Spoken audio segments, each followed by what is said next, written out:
ചുരുങ്ങിയ കാലം കൊണ്ട് ജനപ്രിയ ബ്രാൻഡായി മാറിയ പ്രാതൽ ഫ്രഷ് ഫുഡ് പ്രോഡക്ട്സ് പുറത്തിറക്കിയ പ്രാതൽ ഫ്രഷ് പുട്ടുപൊടിയുടെ ലോഞ്ചിംഗ് നടന്നു.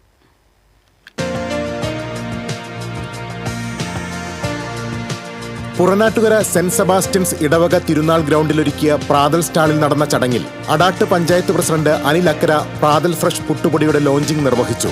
പുറനാട്ടുകര ഇടവക വികാരി father Johnson Ainikkal company booklet പ്രകാശനം ചെയ്തു.